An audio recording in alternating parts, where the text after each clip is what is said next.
All right. Hey, welcome everybody back to the podcast with Ed and Danny. How you doing, Ed? I'm good. How about yourself, man? Doing good, man. How was your week? It was tough. It was tough. I'm just glad it's Friday, you know? Me too. TJF. I know, right? It's been a week. So, for today's podcast, kind of a little bit different, right? I'm excited. This is pretty cool. Oh, not because we have a camera. I'm excited to talk to Jorge. Yeah, so am I. So we have here today Jorge Cuevas. He's a real estate agent here in Madera, California. So, Jorge, welcome to the podcast. Hey, what's up, guys? Thank you for having me on your podcast. Appreciate it. Thank you for being here. I wish you were a realtor when I was like looking for a house, dude. When was that? 2012, dude. Oh man. Yeah, it was before you became a realtor. It was before. Yeah. Some good old years, 2012. Yeah, I mean, good for some people that were buying houses, not the people that lost them. But yeah. Damn, man, that's true. Yeah, no, it's just a tricky process. You know what I mean? It's just really hard, especially at a young age. You're like, I don't know. As Google and stuff, and it's just like Google can only get you so far, you know. So it's nice to kind of have somebody, at least for you, you know, especially somebody in the family to kind of ask those questions. Now, I also wish I had him when I was buying a house. Oh, he wasn't buying a house. Yeah. When did you buy your house? 2018. 2018. Yeah, I was barely getting licensed at that point. Yeah. Oh, damn. Yeah. So let's start off by you telling us what you do for a living. You're a real estate agent. Oh, Yeah, me? yeah. Oh, Yeah, you. you guys are both looking at me like, oh. The guest. Well, my name is Jorge. I'm a real estate agent, real estate professional. I've been doing this for about 6 years now. So I help families buy, sell. I help investors to invest in properties and real estate. I've been doing it for about 6 years now. So that's what I do. 6 years. Yeah. You know what? Every time I think about real estate agent, I think of buying. I never thought about selling. So what exactly? Why is it? I don't know. I just think people buy houses, but I forgot that people sell them too. Yeah, people buy, sell. People buy to invest. A lot of people that have houses, they actually sell their house to move up to different property.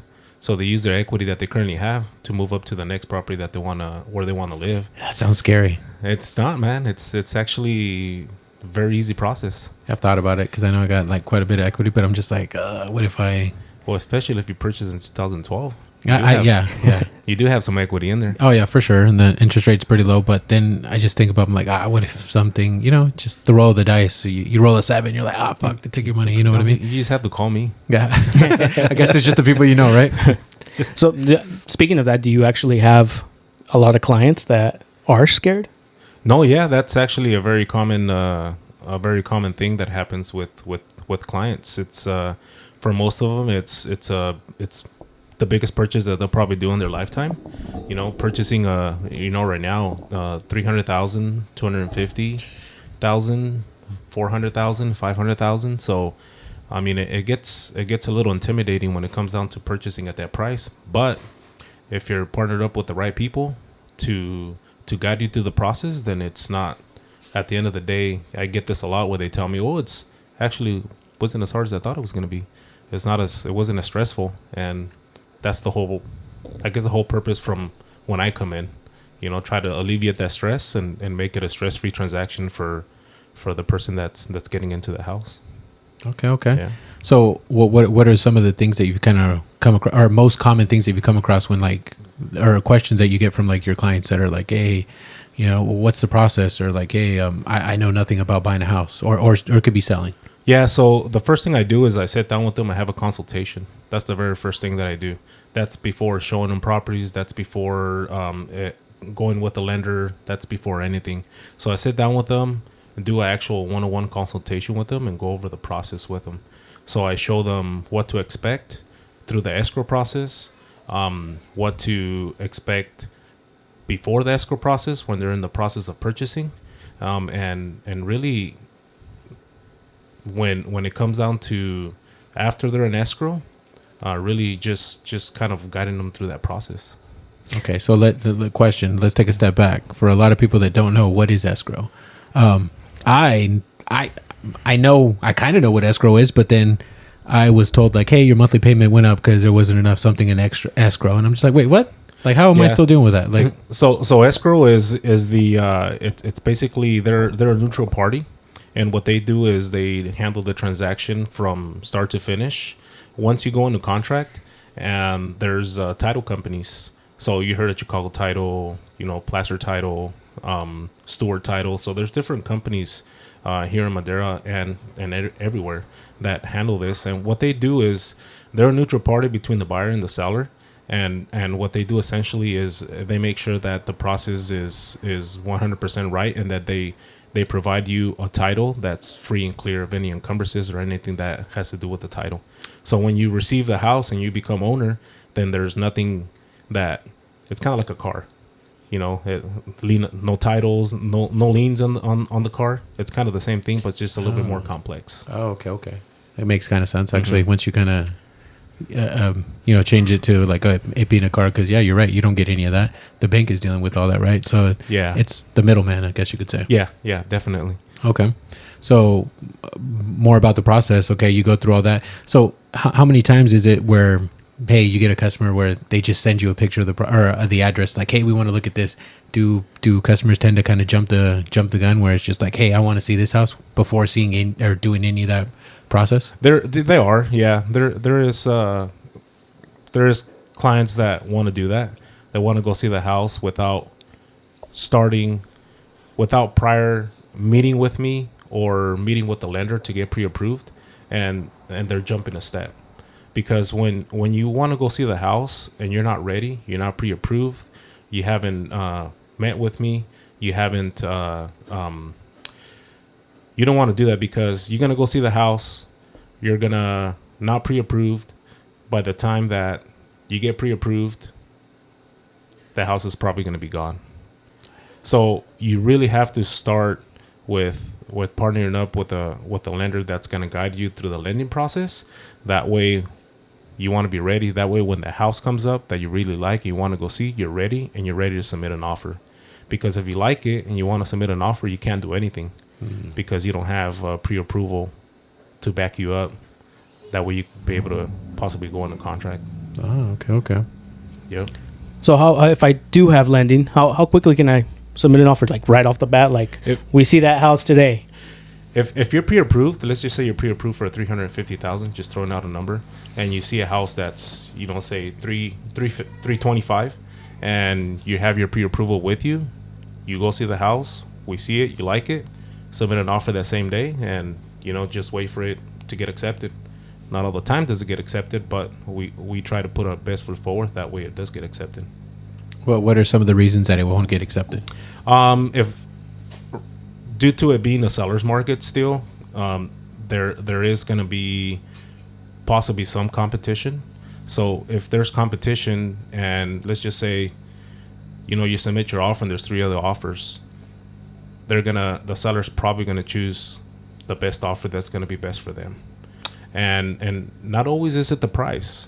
Sometimes it's terms. So if you provide proper terms that are going to be beneficial and very competitive, and there's more of an opportunity for you to get that offer accepted. So when I say terms, I mean, typically you put in a 30-day escrow. That's typically the process that it takes for the transfer of home ownership. Well, if you put in, let's just say 25 days versus 30, 24 days, probably 20, So the seller saying, okay, my house will be sold in 20 days, which it makes it more enticing for me to be able to accept that offer versus one that's going to take 30. And then there's contingencies involved. Those contingencies are in place to safeguard the buyer and also the seller. But when we submit offers on behalf of the buyers, we want to make sure that we're being competitive. And even if it means those contingencies being shortened, then that's a benefit for the buyer and that's a benefit for the seller. But we always try to do, when representing the buyer, to put our best foot forward when it comes down to the offer. Right. Okay. Yeah. Okay. So two-part question, I think, is why not always make it a 20 day? Why is it sometimes a 30? We not always is it going to be a 20 because it just depends a lot on on the lender that you partnered up with. If there's a lender that's gonna be able to fulfill your loan in 20 days, then a 20-day escrow would be sufficient. But if there's a lender that might not be able to fulfill the loan in 20 days because of XYZ reason, then it's probably going to be a 30. Oh. And sometimes it takes a little longer than 30 days because things happen in escrow. Every single escrow is unique. Every single process is different. And every single home is different as well. So sometimes there's a little hiccups that happen, but it's just part of the process. So what can be some of the contingencies when it comes to like, is it like, hey, the seller could have, or the buyer could have messed up during a process on escrow? No, there's a couple of contingencies. So there's one of them is inspection contingency. Oh. So the buyer has a right to do inspections on the property, and those are on stated on the contract 17-day contingency. But you could always make it 10-day contingency when it comes down to inspections versus a 17. There's an appraisal contingency, and that one it states 17, but you could always shorten that up as well. And with the appraisal, back in 2020, 21, when, with COVID and everything, the appraisals were taking more than 17 days to get back. Or now they're not taking those 17 days. It takes typically 10 days for us to receive those appraisals back. So we're able to shorten that contingency if needed. And then you got your loan contingency. So at the end of the day, if you're not able to close on the loan because of XYZ reason, then you have that safeguard for the buyer, and you're able to cancel the contract at that point. Oh, okay. Yeah, because I hate to bring up TikTok, but I've seen like TikTok videos where like people are like, they're about to close on a home, but then they go buy a car or something, and it's just like, yo, dude, what, like, and is that kind of something that's pretty common where it's like, hey, they've used their credit or something? It hasn't happened to me, but they've shared experiences with me where from lender partners that they have done that. So they tell them not to do that, yet they still do it in hopes that like it's not going to come up for some reason. Yeah. But it still comes up. So at that point it's like, okay, so you're either going to want your house or you're going to want your car. Which one are you going to want? Typically take away the car. Yeah. And at that point, it's up to the buyer, it's up to them on what decision they make. But I've heard it come up. Yeah, for sure. Stuff like that happens, right? So. Yeah, definitely. Yeah. How do you? So you talked a little bit about competitive offers. So correct me if I'm wrong, but you don't know what other people are putting down, right? Like, say I'm buying the same house you are, you don't know what I'm offering. So how do you know it's a competitive offer that you're offering the seller? So I don't know what other buyers are offering. I only know what I'm offering. So since I don't know what other buyers are offering, I always explain to my buyers that it's best for us to put our best offer forward because we don't know what the other offers are going to look like. Now, if it's a $300,000 house, it's move-in ready, it's in a desirable neighborhood, it's gonna, you go and see the property, and there's like 3 or 4 agents that are there waiting, or there's a couple of families that are there, then you already know when you're there that it's going to be competitive. So just by looking at that, you already have that in your mind that it's going to be a competitive house. So when you submit your offer, you want to just make sure that you're putting that best offer in front of that seller, because you don't know what the other agents or other buyers are bringing in to the table on that same house. So is it kind of like, are you going based off what other houses have sold in the area? Is that kind of the information that you use to kind of see what exactly you need to kind of like what offer you're putting down? Yes. So the houses that are selling around the area from a particular property, we call them comparables. So we view comparables and we see what the houses are selling for within that particular neighborhood, because we can't say a market, it's more of a neighborhood. Right. So if the houses are selling for a particular price in that neighborhood and that house is going for less, then it's going to be competitive, because of that. So when before submitting an offer, we do a comparable on that neighborhood, and then we inform that. Well, I inform that to the buyer and say, you know what, yeah, this house is listed for 300, but it's in the 350s. Honestly. So, do you want to submit something of what they're asking for, or do you want to submit something that's in the 350s? You see what I'm saying? Yeah, I see what you're saying. So, say, okay, you're saying it before the appraisal, right? And have we talked about appraisals yet? No. No. Do you want to explain what an appraisal is? An appraisal is after a property goes on the contract and it's getting ready, it's going through the escrow process, then an appraisal is going to be ordered. So if you're on the contract for 350 on a property, and the appraisal has to come in and say, okay, it is worth 350. And that's an independent appraisal, it's I don't get to pick who it is. The lender don't get to pick who it is. It's an independent appraisal. So they go in, they do an appraisal on the property, they do the comparables, and then they dictate what the property, in their opinion, what the property is worth.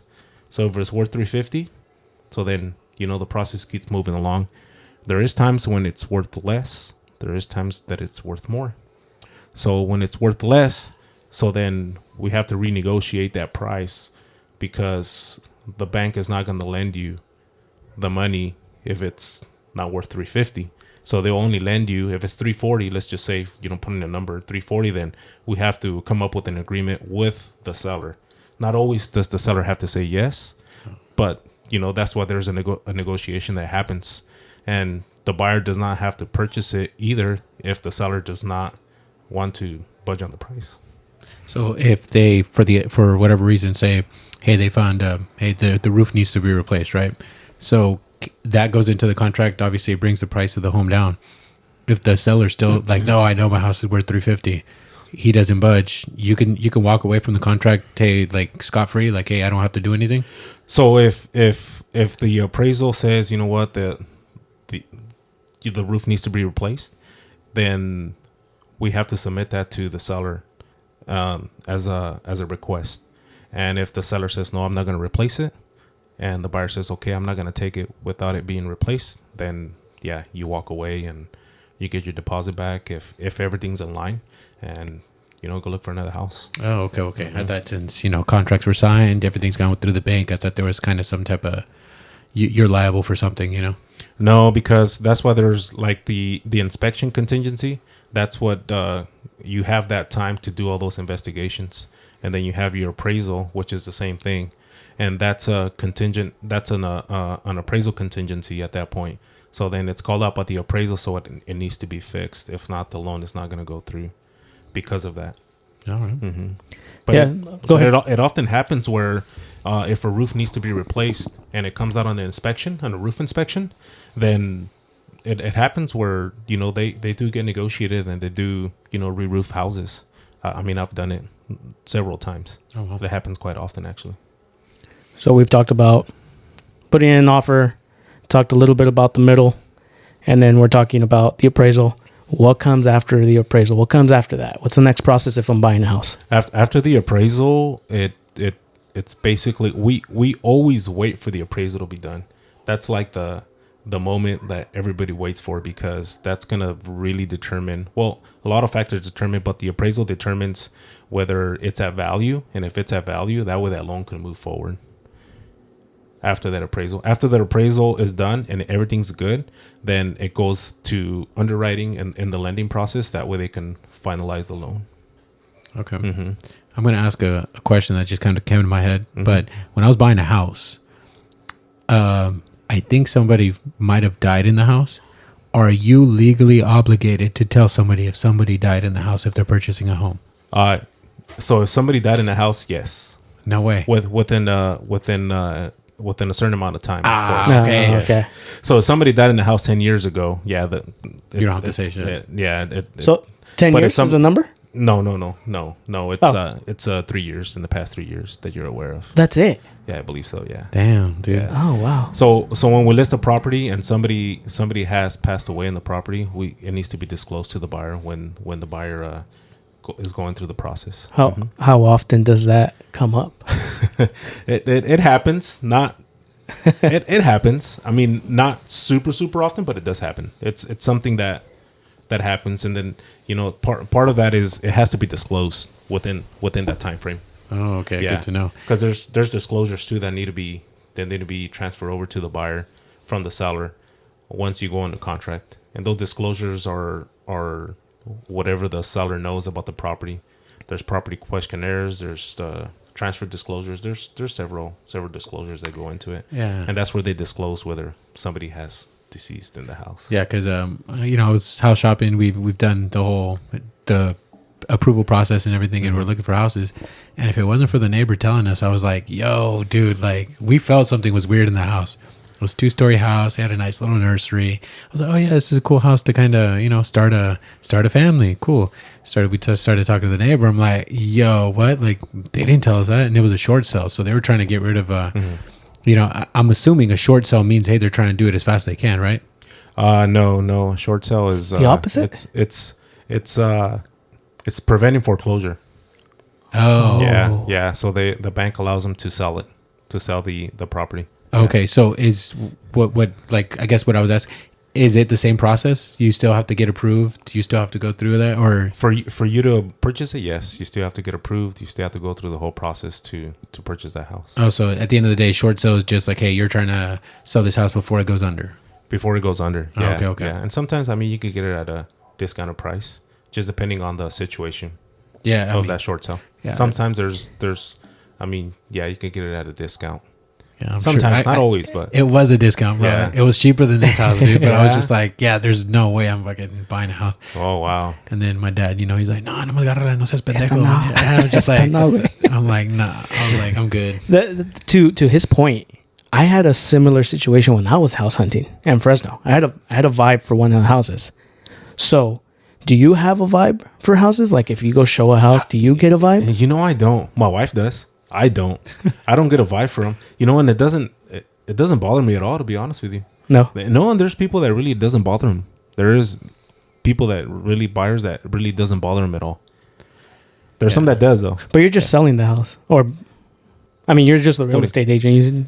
Yeah, but after you sell it, you don't want somebody coming like, it's like, hey, Jorge, esta casa está. No, but when it comes down to that, if I won't know if somebody was deceased in the property until I see those disclosures. But sometimes they'll disclose it in the listing. So if it's in the listing, I will say, hey, you know what, somebody just passed away in this property, or within the past year. Somebody passed away. Hey, so it can be like an old person just dying in their home. You still have to disclose. It's not a certain type of death. No. It doesn't. Just somebody was deceased. Somebody died. Oh, okay. Yeah. Okay. Yeah. Okay. Yeah. There's no particular reason for whatsoever of the reasoning. Yeah. Okay. Okay. Yeah.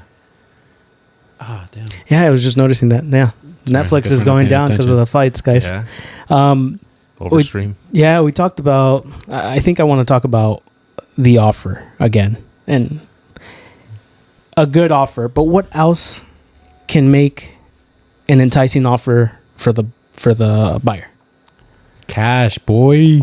Yeah, is it cash? But cash is not always the best. No, really. No, it's not always the best. Please elaborate. Yeah. I thought cash is king. So you're selling your house. Just say you put up your house for sale. You get a $400,000 cash offer for this property, right?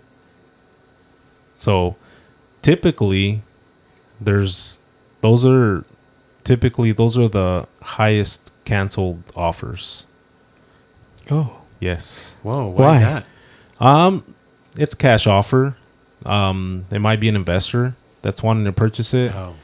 And they come and do inspections, and they see that there's possibly more things that need to be done on the property than anticipated. So then they typically try to go a little bit lower on the price.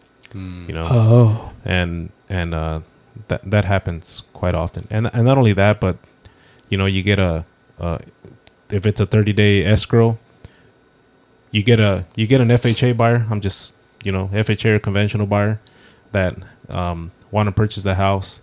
They give good terms. They're there's more likely that they're going to move forward with the property. It's just saying everything goes well than a cash buyer. Not all the time, I'm not knocking on cash buyers, but it does happen. So for our listeners that don't know what FHA is, what is that? It's a government FHA's. So there's FHA and then there's conventional, and then the FHA is run by the federal government. So that's a form of a lending program, and then the conventional, it's more of there's conventional, there's going to be it's going to be a little bit more lenient on the property. So if it needs to be some repairs, minor repairs, even FHA, they'll accept some minor repairs or whatnot. But even when it comes down to the appraisal, the conventional is probably going to be a little bit, if there's a little bit more fixing to do, the conventional is probably going to be an easier route to go with when it comes down to. So we're talking about programs. When I was kind of, searching for homes, there was this first time home buyer program or whatever. Are there any programs like that now that kind of can help first time home buyers that are looking for something, or maybe not even first time home buyers, but just any type of programs to help people buying a house? Right now there's a down payment assistance, and that can be for a buyer. Yeah, there is down payment assistance. You can use that for your down payment, or you can use that for down payment or closing costs. Oh, okay, so it's kind of your choice of what you want to do. Yeah. So, you want to come in with less out of pocket, then you can do a down payment assistance. Is there any strings attached to that? It's going to be a loan on top of your loan. Oh, so typically. Mm-hmm. Okay. So they're just kind of helping for a little bit, but they're going to want that money back. They'll want their money back. Yeah. Okay, eventually. Okay. Mm-hmm. And who's they? The lender. The lender. Okay. The lender will be the ones that help. Yeah. And whoever lended you the money. And that's only for people that are first time buying a house? No. There's some for second go arounders as well. Yeah. That can get something like that. Mm-hmm. But it just depends on your situation, because everybody's situation is a bit different. So if your situation, your credit's good, your income's good, and you have funds in place, it just depends. It's not for everybody. Some buyers prefer to not utilize those programs, but a lot of the first time home buyers do prefer to utilize it, because it alleviates the cost of coming in out of pocket with that amount of money. And talking to $5,000, $6,000, $7,000. I mean, it just depends. It should add up. Yeah, it does. Sure. Yeah, because you add that to you're moving in. If there's some repairs you need to do, you want to have a little bit in your bank account, that way, just in case. You never know what can happen. So they're always beneficial. All right. Mm-hmm. You got anything? Yeah. Closing costs. Oh yeah. Sorry, we kind of steered away. Yeah. So what are they, and how come? Sometimes I think I've heard other people say that they're like a little surprise at the end. It shouldn't be a surprise. Closing costs should not be a surprise for anybody buying a house. Everything should be disclosed up front, because you want to know what you're getting yourself into. If you're able to afford it. If you really can't afford it and it gets too expensive for you, then you might need to wait, or we might need to strategize it a little bit different. But you should know what you're getting yourself into when it comes down to closing costs and your payment as well. The payment should not be a surprise either, because if you're you're partnered up with your loan officer that's assisting you with your loan, so you should know. They should have communicated that to you when and before you started searching for that house. Go ahead. No, I was just going to say, so if somebody, it was a surprise, it just means they had bad communication when it comes to the person that was helping them through the process, right? Yes, correct. Yes. Oh, absolutely. Yes. Damn, it sucks for the person that about the closing costs, dude. Yes. Yeah, I mean, I didn't have the luxury. It wasn't me. What? It wasn't me. Oh, no, I was going to say I didn't have the luxury of kind of going through closing costs, because I think they wanted to sell this house so bad. They're like, hey, we'll pay the closing costs. Oh, dude. So, yeah, when it comes to this house, I just got super lucky, dude. it was all beat up. Don't get me wrong. They took everything. They gutted it, but it was just like, Hey, dude, I was 22. I was just like, I just needed a place to sleep, bro. It's like I just got tired of sleeping at my parents' house, look, and it's been 12 years. Yeah, dude, and it just looks completely different than when I had it. So I'm very thankful for was it? I forgot his name. The guy at Zabe. I forgot his name. Fidel. Yeah. Shout out Fidel, dude, because he's the one that kind of told me, it was like, hey, dude, in the long run, this is the best house. Because I was gonna get a house down the street, was like half the size of this one. But it was like already, it was like everything was done. But it was just like so small. And I was just like, no, I want that one. He was like, no, bro, if you get a family, you're going to grow. Like this has 4 bedrooms, 2 baths. Like, what do you want? What do you want a 2-bedroom, 1 bath over there for? And I was like, for the sake, I think it was like $10,000 more than this house, dude. Just because it was already, had paint, had tile floors. And look at that. You're looking at that, back at that now. And you're like, man, good thing I got this 4-bedroom house. Yeah, dude. So, I mean, he was really looking out for me, dude. Even though it was a process and it took forever, I was just like, I'm glad that I kind of, he steered me through the right direction. That kind of brings us back to, hey, the people that you partner up with, man. Like, if you partner up with the right people that are really looking out for you, man, they really will, they'll help you out at the end, dude. Who you partner up with and who you work with does matter. And it matters a lot. It matters a lot. It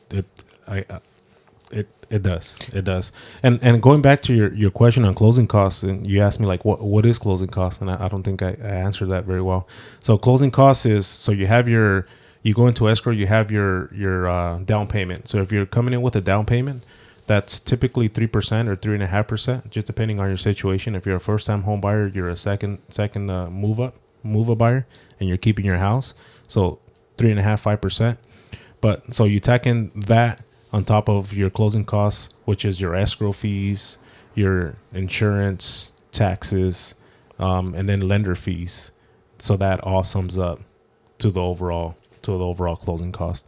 And I'm talking, it's approximately 3% of the purchase price, 3.5. So if it's a $300,000 home, you're looking at $9,000 of closing plus your down payment. So 6% or so. Damn. Mm-hmm.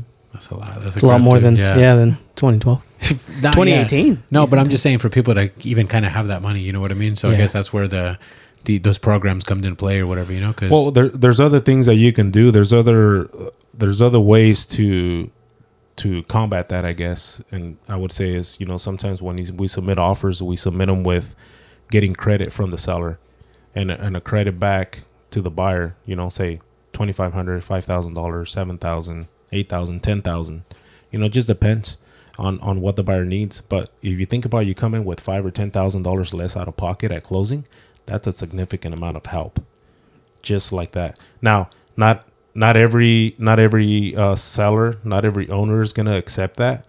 But if you need it, and let's just say the house has been in the market for 60 days, why not shoot it that way? Yeah, and see, the worst they can say is no. I'm not going to give you 10 or I'm not going to give you 7, but I'll give you 5. It's still better than nothing at all, right? Yeah, definitely. Now, if there's a house that just came out on the market, I definitely don't recommend it. Okay, that's what I was going to ask, because we were talking about like, hey, putting offers. When it's a competitive market, you pretty much only get one shot to shoot an offer, right? You do get one shot. Sometimes you get counters back. Oh, okay. So if there's like 3 or 4 offers, you get a multiple counter offer back. So you're able to revise your offer and possibly send it back with better terms. Sometimes the buyer opts to, let's send it with better terms. Sometimes they don't. So it just depends on the buyer and what they want to do with something like that. Okay. Yeah. So now when the house has been on the market for quite a while, that's where you can kind of keep giving offers, because like, hey, they're not getting any bites. So let's try something. You try to kind of lowball them to see where they're willing to meet you at, or? Well, not always a lowball is it better. If you could get money and let's just say buy down some points for your interest rate, that might be cheaper in the long run for you than it is to get it at a cheaper price. Oh, I guess you're right. So if you lowball 20,000, but you get those 20,000 if you're able to per your loan and buy down the interest rate with some of that, that's more feasible. Yeah. But sometimes it seems as if getting the offer at a lower price is a better deal, but not always is it a better deal. Gotcha. So structuring the offer accordingly is always much better, and it's always good to show it in numbers, like actually show the difference. It's super important to show the difference, because sometimes if you don't show it, then it's not going to be comprehended. Gotcha. You can say a lot of people are visual, so they got to see it, right? Yeah, and if whether you're, and especially for a family that's purchasing for the first time, they're more visuals. So since they're more visuals, it's better, and it's better. I try to show it to them, and as a visual, because it's more comprehensive that way. It's more understanding. Gotcha. You guys touched a little bit about this, but you did say in the beginning that for a lot of people, for most of us at one point, this is one of the biggest investments, if not the biggest investments we're going to make in our lifetime. How do you establish trust with your clients? Meeting person to person is kind of the super important. You want to know who you're going to work with. You want to get to know them a little bit, at least. When you meet somebody to person, to me at least, you can meet them. You can talk to them over the phone. You can meet them at the property, but and now meeting them person to person is so important to me, because the person that doesn't know you is going to start getting to know you. And even when you show them one house or two houses, they get to see a little bit more of you, that you're looking out for their best interests. You're not just trying to make the money, because it's not about the money. It's about the person, the family that's going to get into the house. That's the important piece, because everything else comes after, and after you establish that trust, and, because after I meet with them and we go see properties, I show them what I see. Why? Because I want them to see what they're getting into. It's super important. And then they start typically trusting you more. Why? Because you're being honest with them. And all it is honesty. You being honest with them, being upfront with them, that's important. That's what it is. You're not trying to be that used car salesman, right? That sells them that, like Matilda, like the fucking dad. You sell them a car and they got the house, So it makes sense, dude. Getting around that house, like, hey, this is perfect for you. Yeah. Buy it. No. Yeah, because being super transparent with families, it's key. And at the end of the day, when you help somebody out, I'm sure that's really good when it comes to word of mouth, right?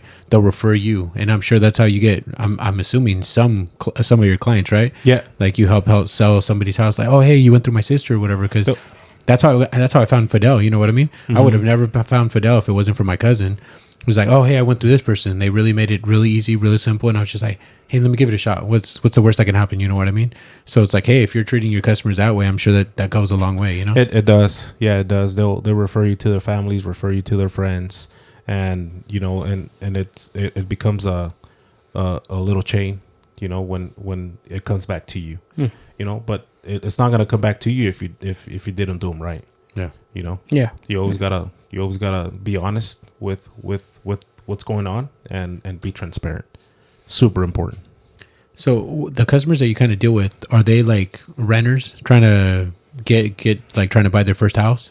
And if it is, what would be one of the things that you would tell, like, for like people trying to purchase their first home?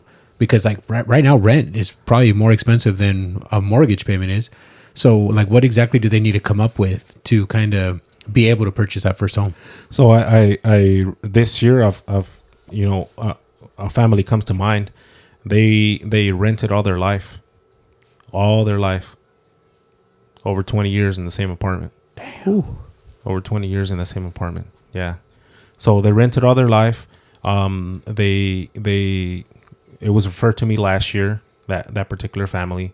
And they were actually going to do the Dream for All program that was going on last year. What's that? Dream for All program was a state-funded program that was giving money to first-time homebuyers that would be able to purchase their home. That program depleted right away. And this particular family, once they were about to go into contract, but the funds depleted, so they weren't able to get into their house. So then they shut it down for a year. They were like, we're going to wait. They were heartbroken. Understandable. Yeah. They came back on the market this year, around February, March, and they got into their house, and they purchased. We showed them a couple of properties, but they actually close by here, by the way.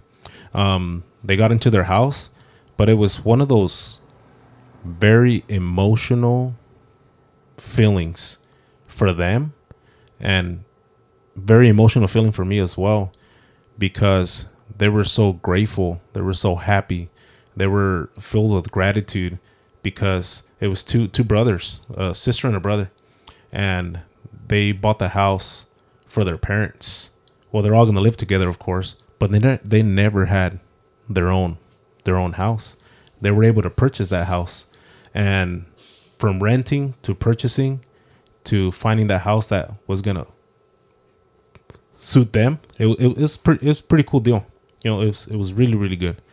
Just seeing the family surrounded.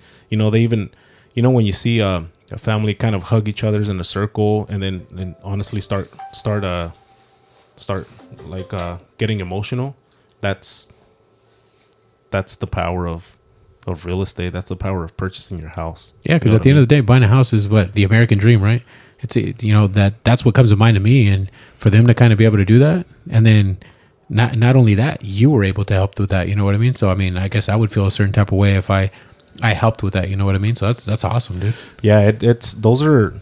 I mentioned a lot. Everybody's story is different, and everybody has a story. Everybody buying a house, everybody selling a house, they have a story behind the why. Why they're buying a house, why they're selling a house. And for this particular family that I'm talking about, their why was like they never had a house. They never owned anything. They rented for 20 years. That's all they knew. And for them, for the brother sister to be able to provide that for their parents, that's like super impactful. Yeah. You know what I mean?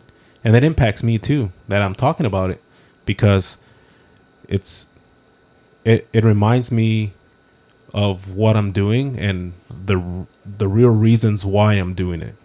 The real reasons why I enjoy what I do, and it impacts me a lot. So it's a reminder to me that this is really why I'm doing this. Sounds really rewarding. Like it's really like your career. I mean, your job. It sounds like at the end it's very rewarding for them, but not just them, but also for you. It is rewarding because I was a part of that. Of making that happen. But not only I was a part of that milestone for them. I was a part of that because the dream. I was a part of that dream, and for me, that's super rewarding.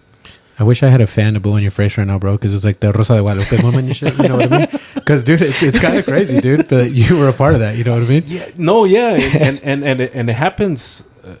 Lately it's been happening a little bit more often than usual, and not every family is emotional.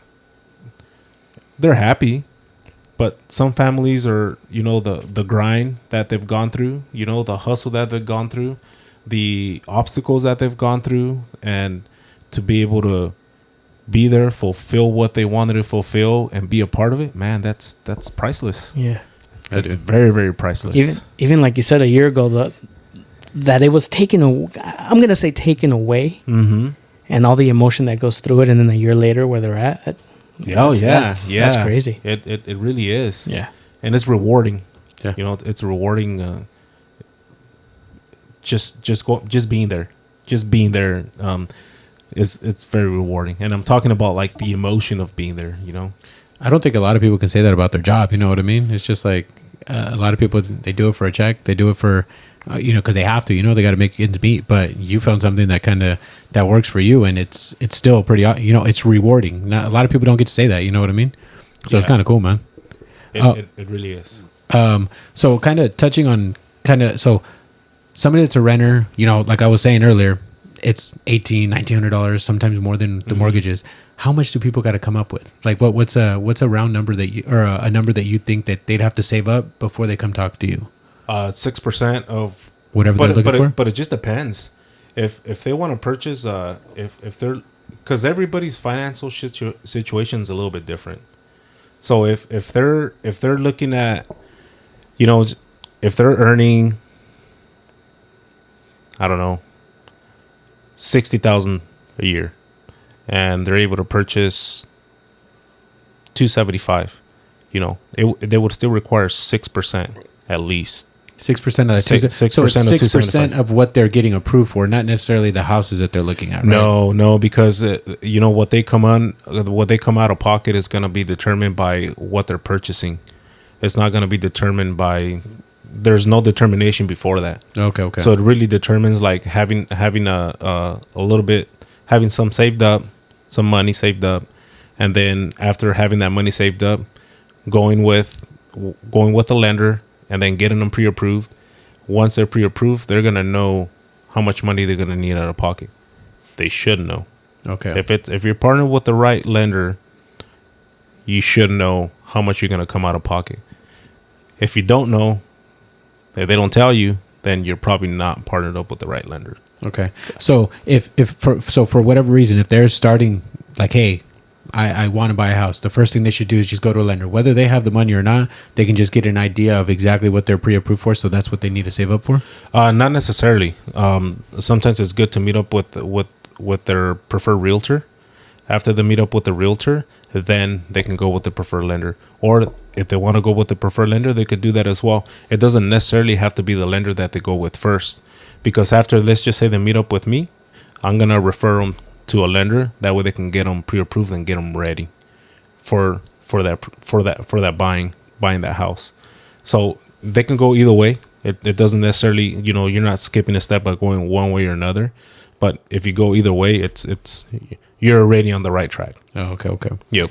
Yeah, because I think that's probably the biggest step of somebody that's, you know, renting. Like you said, they've been renting all their life, or just somebody just feels so comfortable. Like, hey, you know, I know what my next monthly payment is or whatever.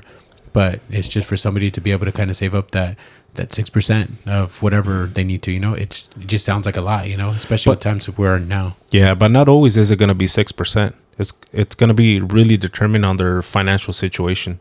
Sometimes it could be, you know, 3%.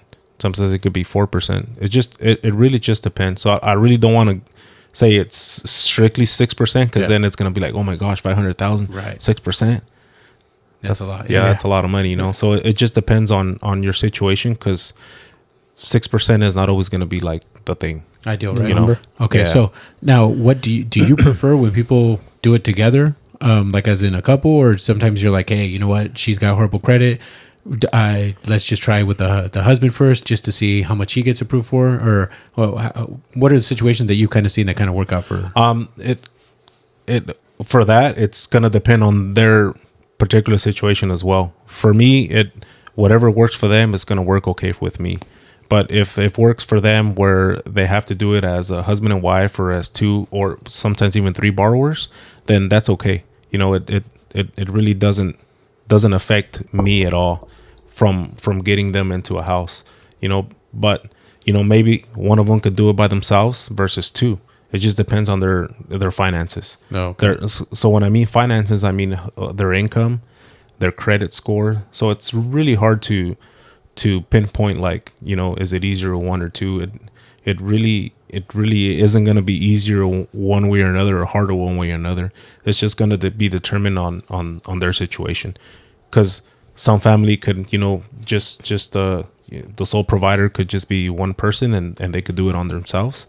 Or if they both work, then you don't necessarily have to use both incomes, or sometimes you do.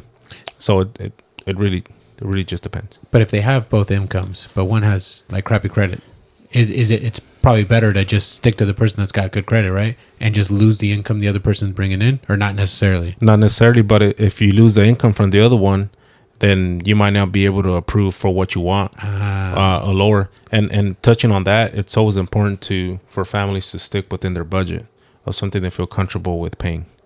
You know, because sometimes it happens where, yeah, you're pre-approved for a $400,000 house, yet, you know, you're gonna, something I say a lot is stick within your budget. And also, while you're sticking within your budget, you're gonna purchase this house because it's gonna be a blessing for you. You know, you want to enjoy your home. You want to live. You're gonna live there. You don't want to go to your house and be like, oh, here comes that beginning of the month where I gotta give that payment. Yeah, you don't want it to be a burden, right? You don't, because then you're gonna be stressed out. You're not gonna be able to go nowhere. You want to take a family vacation, you can't. You want to go to dinner, you can't. So it's always that's a super important piece of it. Although you could possibly afford it, you still want to give yourself a little bit of leniency. That way you're able to still do the things that you want to do. To have a lifestyle. Yeah, definitely. Especially when it comes to the end of the year and the property taxes show up, right? Because sometimes it's not included in the price. Sometimes it's not. Most of the time it is. Most of the time it is. Sometimes it's not. I always recommend including it if you can. If you don't want to, it's fine. But it depends on your loan too. If you're getting an FHA loan, it's probably going to be included in there.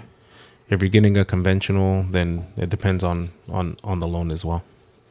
Gotcha. Yeah. With your experience, George, would you say that there's a house out there for everybody's budget?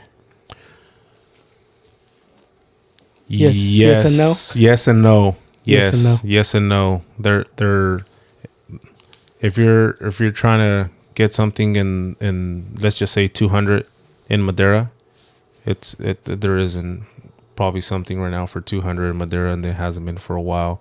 Will it come up? Possibly. We have to be patient, absolutely, but it'll be more of a difficult. It'll be a challenge, definitely. Now 250, okay, you might get something in 250. 300, okay. Now you're starting to get into something a little bit more feasible. Not everybody is approved for 300. There's some people that are approved for 250. There's some people that could only afford 200. That's okay. If that's where you're able to purchase, that's fine. You're taking that step and the initiative into purchasing something. Now, something I will say is, if your purchase is something or your budget as your pre-approval is 200, then maybe you want to, instead of just searching, let's just say in Madera, for instance, maybe you want to go to Chowchilla, and kind of spread that way. Maybe you want to go to Fresno and spread that way. So if you're open to different cities, then there's probably more opportunity for you to get into something. But if you're just kind of close to Madera and this is where you want to live and your budget's 200, it's going to take more time. Definitely more time. Okay. Yeah. I kind of wanted to, we were talking about programs and grants and stuff, but one thing that I was kind of searching questions earlier. I came across HUD Home. And one thing that I completely forgot was this was a HUD home when I bought it. I have no idea what a HUD home is, or HUD. I don't know if it's even called HUD, but what do you have any idea or what that is? A HUD home? Yeah. Google. So let me Google it. Let me Google it. Yeah, because I was looking it up, and there's a lot of homes that are HUD homes, but I'm like, what is that? And I completely forgot when I purchased this home. This was a HUD home too. So Dude, that was Hood Home. Yeah, HUD. And, I kind of have no idea what it means. And I thought maybe you've kind of come across that. But is it... So it's housing and urban development. What is that? Housing outside of Outside of the city? No, not necessarily. I really never came across something that has to do with HUD homes. See, it's crazy because all the houses that I was getting shown were HUD homes. And I wonder if that had anything to do with them going under, foreclosure? Because, this was foreclosed. So I thought maybe it might be a program under that. But, Maybe. Yeah, but, there was a couple of times where they reached out to me and they're like, hey, we have all these things that you can take part of. And I'm just like, no, I'm good. Yeah. My mortgage is $700. I don't need help. I'm good. But then there'd be times where they're very adamant of like me reaching out, whether it came to reappraising my home and stuff. And, and I'm assuming because I got it so cheap, but I was kind of trying to pick your brain on exactly what a HUD home is. But no, if you haven't come across it and if you find out more, hey, we'll bring it back on the podcast. Absolutely. So I was going to steer directions a little bit on George becoming a real estate agent. Like when did George decide to be a real estate agent and why? So I purchased I purchased the property in 2015, and at the time I was working for Lowe's. I worked for Lowe's for about 14 years, and I started working Lowe's in 2008. When I purchased that property in 2015, I just, out of curiosity, I just, I asked a question like, hey, what does it take to become a realtor? And the agent, the real estate agent that helped me at that time, kind of guided me through the process of becoming a real estate agent. And when I purchased that home, that's really what sparked my curiosity of getting into real estate. It's always been a thing of mine. Real estate has always been something that I wanted. It just always sparked my curiosity, but I just didn't know how to go about it. So that's one of it sparked my curiosity. And working at Lowe's, working at corporate, working, a 50-hour plus job, I really wanted to change that, to spend more time with my family. So that's when I decided to go this path. And it started in 2015. I got licensed in 2018, and I've been licensed since. It's about 6 years now. Yeah. What does it take to get a license? What does it take to get a license? It's you have to go through some classes. You could take them online if you'd like. You take some classes. You have to complete a course of some hours. Once you take the classes, you complete that course. You take those hours. Then you get a certificate. Once you get your certificate, then you'll have to apply for fingerprinting. So you get a background check. Once you get your background check and you get it all squared away and everything's clean, then you apply with the Department of Real Estate to start your license test. And is that something you got to keep renewing? Yes, you have to keep renewing and continue to stay updated with code of ethics, and you renew that every 2 to 4 years. Every 4 years, really, you renew that. So your license gets renewed for 4 more years after that. And there's training involved all the time. We're always evolving. We're always training for the well-being of our clients. So there's always things that are changing in real estate. It's never one thing suits all. It's always changing. How competitive is the market with like other real estate agents? Because like you told me that somebody kind of guided you the path. It's kind of crazy that she would help you, because now it kind of takes away from her. You know what I mean? But is it a pretty big market where there's enough for everyone? Well, on this one, she's a broker. Oh, so okay. So when she assisted me, she's a broker, so she helped me get my license. So I worked in her brokerage for about 4 years. 5 years. 5 years, I would say. It is competitive, but is there enough for everybody? Well, we're low on inventory, so I wouldn't say that there is enough for everybody, but there is at the same time. As long as you put in the hustle, you put in the grind, you put in the work, you'll have work. Is there things that make you stand out?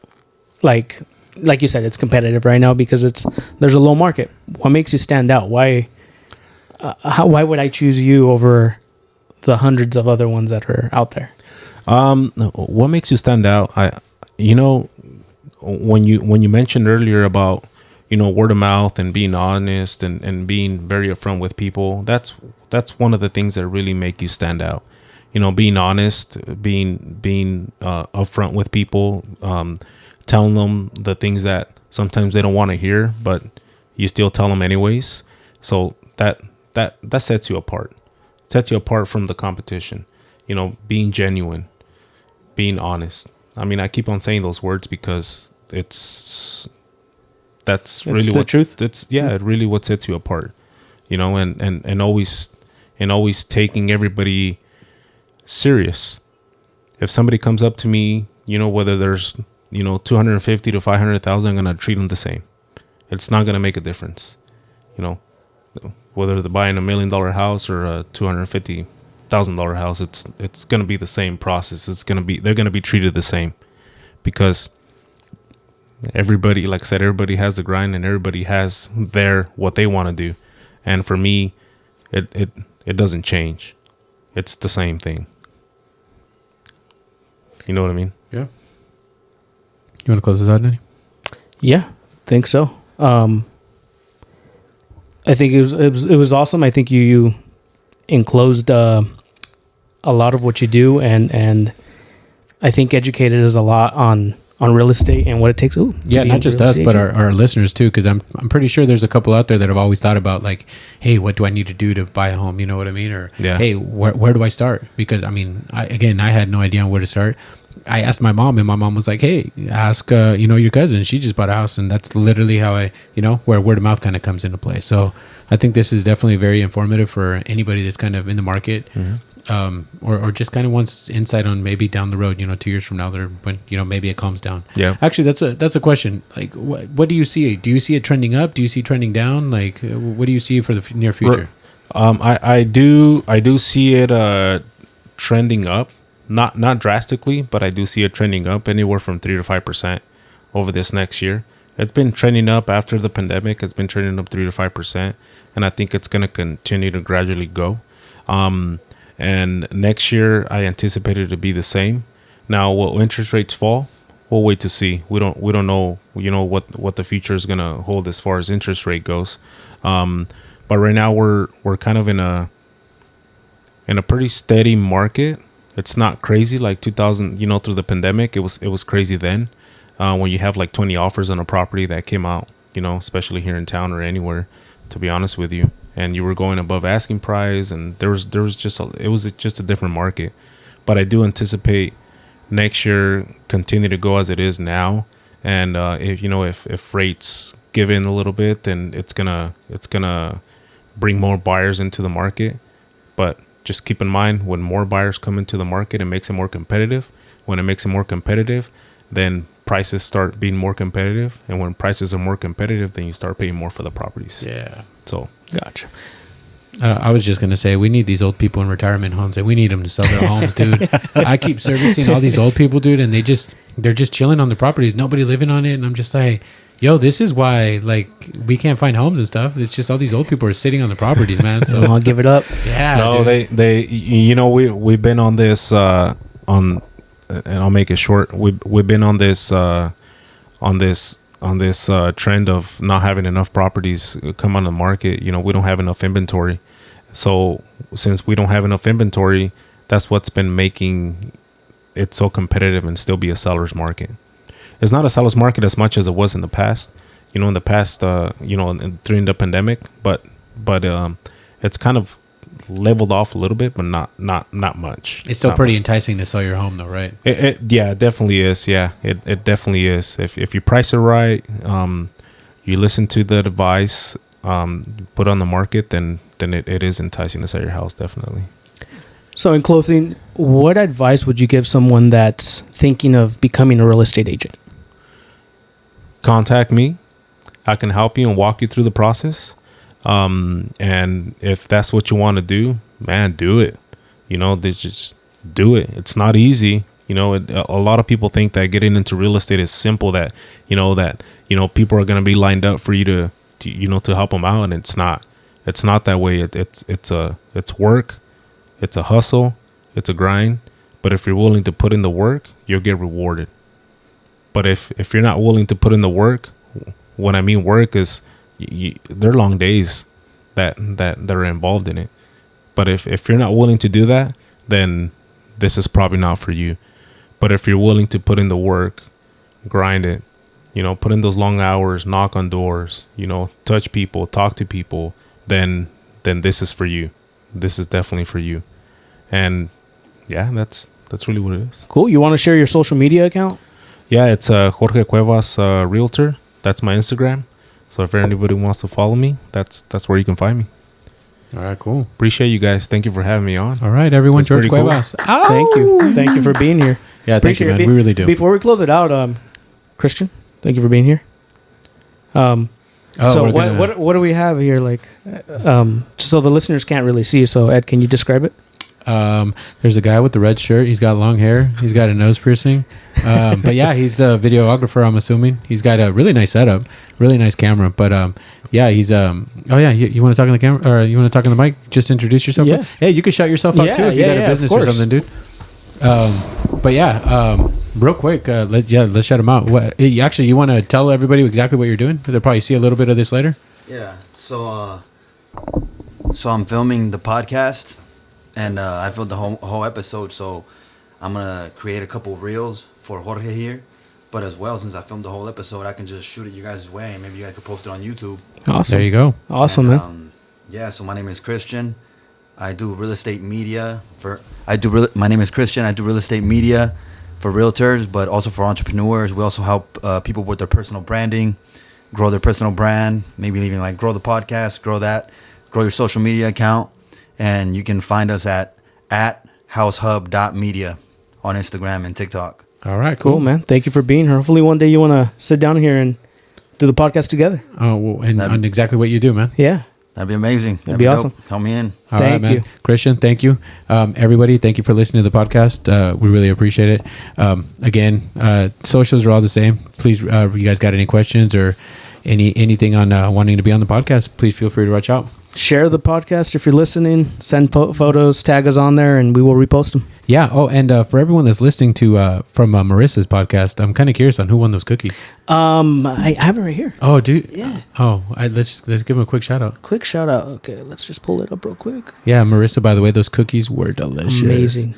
Dude, I put them in the microwave for like 10 seconds. Oh god, those s'mores were delicious. It didn't even get that far for me. Oh damn. So the winner is Jeanette L. Jeanette. Well, Jeanette, thanks for listening to the podcast. You got the 22 flavors right. And well, yeah, just thanks for listening and thanks for supporting your friend or the company. Cookies by Sasa. So again, thank you guys for listening and we'll catch you on the next one.